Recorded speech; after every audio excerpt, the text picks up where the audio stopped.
Hello and welcome to the video. This is Hooves of Doom.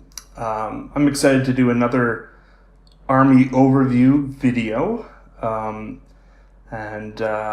started painting Nighthaunt, as some of you know, right after finishing my Slaanesh army. I started painting on September 22nd.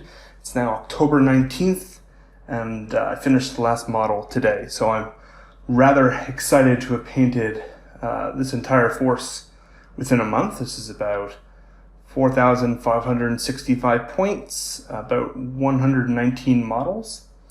And I'm pretty excited by that.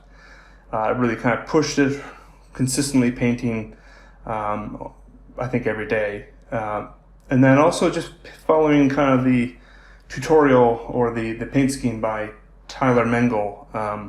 It's very simple, but very efficient and practical type of paint scheme. I do like some of the other Nighthaunt paint schemes I've seen out there, but and some just require maybe a little more effort, well, not more effort, but a few extra colors to kind of complete the model, and of course that would take a little extra time. So following this method was, I think, very effective. I think it looks really cool and very much like a Spirit, but also quite quick and easy, which I like as well.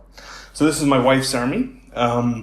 And I think she likes it. I think it's an improvement over some of the models that I painted for this army before. I did repaint the Mourngull and the Banshee. The black coaches were kind of redone a little bit. And I think she's pretty happy. She did look at the whole army and point out that the Cauldron of Blood from my little Warlord of Havoc from a tournament a few years back now is kind of this bright red, and it's not matched anywhere in the army. And I was thinking about that actually just in the last few minutes, and I think I might just repaint those as like a bright green goo as opposed to blood, just so that, because you're right, the red definitely stands out. But that's okay, and that'll take me just a few minutes.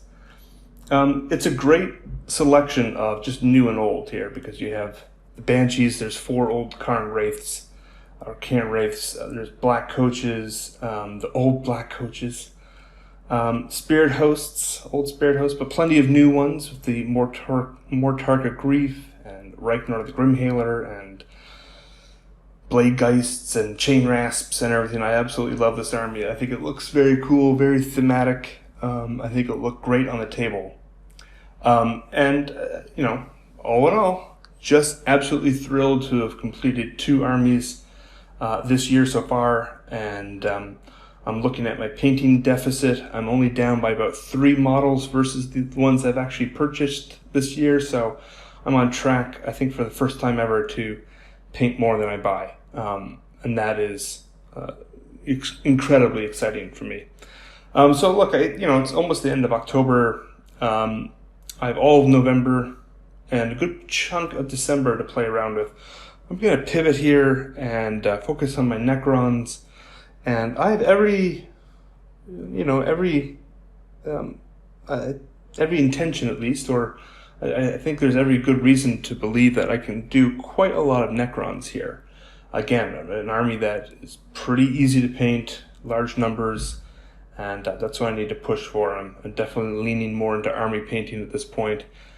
Sacrificing maybe slightly on quality. There's definitely a few steps I maybe could have done even with the Nighthaunt here, and I kind of opted to not do that, to expedite time and just quantity of models. And I certainly don't have any regrets about that. I have more regrets about unpainted models than I probably do with ones that are maybe not peak condition. But in either case, I really do like this army, and I think it turned out really well.